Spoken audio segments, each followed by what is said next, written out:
e para edição dos jornais que tinham na... Então, podemos? Vamos? Sim? Então, tranquilo. Você prefere falando para a câmera? Posso falar para você? Se você puder falar olhando para a câmera. Tá. Mas não tem problema. Pode apresentar já? Tá. Bem, meu nome é Rômulo Alexander Campos. Eu nasci em 20 de abril de 1954. Eu sou formado em Comunicação Social no ano de 1986 pela Faculdade Hélio Alonso, a Faixa, no Rio de Janeiro. Isso já foi um dificultador, porque eu tive que me deslocar do município de Macaé para o Rio de Janeiro com todas as despesas para poder dar continuidade à minha formação. Recentemente eu enveredei pela área de gestão pública, então eu fiz pós-graduação na área de gestão municipal, Fundação Getúlio Vargas e FEMAIS.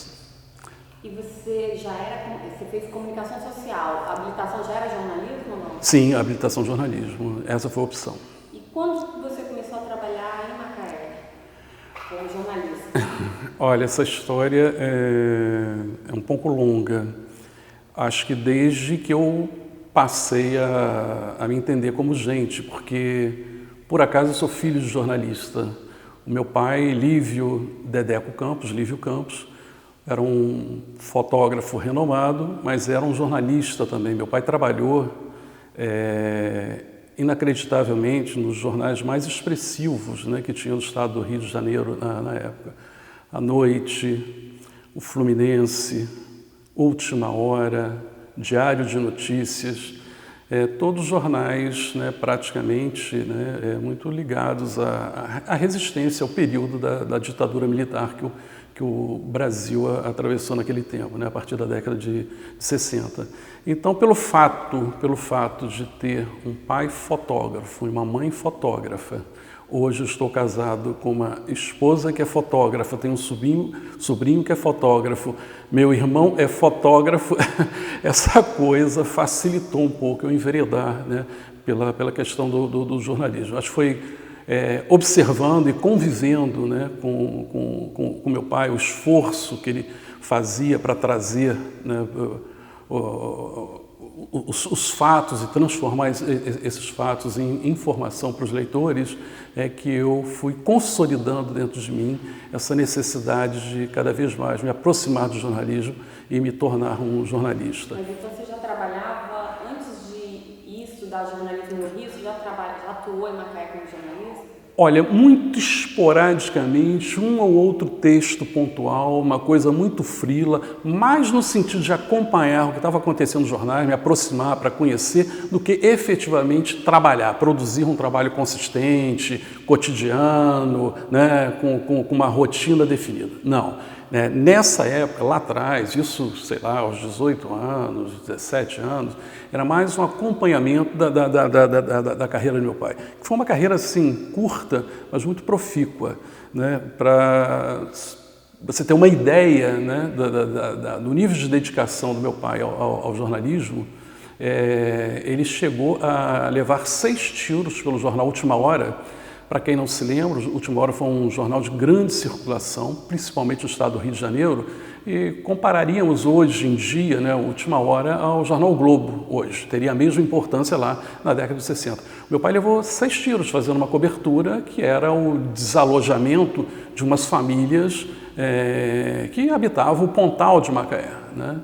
Foi uma coisa bastante ruim na vida da gente, porque esse caso ele estava embebido numa situação política. Na verdade, a retirada dessas famílias ela foi feita de uma maneira completamente equivocada. Estava chovendo no dia, tinha crianças, idosos, né? E ele foi fazer a cobertura. Chegando lá, um político da época mandou prendê-lo para que ele não pudesse fazer a reportagem. Ele foi preso, efetivamente foi preso. Foi levado para a delegacia, só que ele não era um preso, ele não ficou numa cela trancafiado. Ele ficou na sede da delegacia e colocaram um guarda municipal para tomar conta do meu pai. E meu pai era muito impetuoso, era um gaúcho muito decidido. E E ele disse o seguinte, olha, eu não estou roubando, não estou matando, eu estou trabalhando, eu vou voltar e vou fazer. E avisou o guarda, olha, eu vou voltar e vou terminar o meu trabalho, depois eu volto aqui para a gente se entender. E o guarda simplesmente disse para ele, se você der um passo, eu atiro. Aí ele disse, então, você vai dar, porque eu vou. Virou as costas e o primeiro tiro acertou nas costas. E depois vieram mais 5 tiros. Aí, a partir daí, teve um desfecho dentro da delegacia. Levou 6 tiros. 6 tiros. Meu Deus. E aí isso foi muito grave ou não? Não, extremamente grave. Aí toda a imprensa cobriu esse caso na imprensa, na grande imprensa, no Globo, nos jornais da época, foi chamado coice de mula, né? E houve um acompanhamento, meu pai ficou entre a vida e a morte, né? Ele perdeu um rim, tinha uma bala no pulmão, e ele não morreu desses 6 tiros não, tá? Ele sobreviveu, né? Ele veio a falecer anos depois. Agora, o dado curioso, né? É inacreditável, a vida faz umas voltas assim inacreditáveis. O meu pai também era investigador de polícia. Anos depois, esse mesmo guarda que atirou nele ficou sob a custódia dele porque tinha assassinado uma outra pessoa. Preso, trancafiado, né? E ele como investigador. Falei, às vezes eu olhava para o sujeito, falei, meu Deus, vou me vingar, não vou me vingar? Não, ele desistiu da vingança, ainda bem que ele foi bastante sensato, bastante sensato. Bom, isso mostra, né, quer dizer, a ligação da gente, da família, né, com o jornalismo. Agora, o meu pai tinha uma coisa bastante interessante, ele junto com o jornalista Luiz Olive Carneiro da Silva, o Ernestinho, falecido recentemente, os dois tinham um ponto em comum muito interessante. Um profundo amor, um profundo carinho, um profundo respeito por Macaé, e ambos tinham uma necessidade muito grande de evidenciar isso, colocando o município na mídia. Eles trabalharam, a partir da década de 60, né, na vertente de sempre que pudesse colocar o município de Macaé na mídia. Então estava sempre atualizando o município, sempre buscando uma informação que pudesse dar evidência ao município, evidentemente pelos aspectos positivos. O meu pai era tão louco por Macaé, ele se apaixonou tanto por essa cidade, ele era um correspondente, ele vinha aqui esporadicamente fazer uma matéria. E não né? Macaé? Não, gaúcho, e a base dele era Niterói, morava em Niterói. Né? O Samuel Weiner, que era o dono da Última Hora, né? Que foi o esposo da Nusa Leão, né? Adorava tomar uns pilequinhos lá em casa com o papai, gostava de uma bebida. E o interessante é que nessa época, tanto o Luiz Ernesto quanto o meu pai, né, pensando em divulgar o município, em fazer coisas diferentes, né, idealizaram, né, dentro daquela visão do jornalismo mais romantizado, né,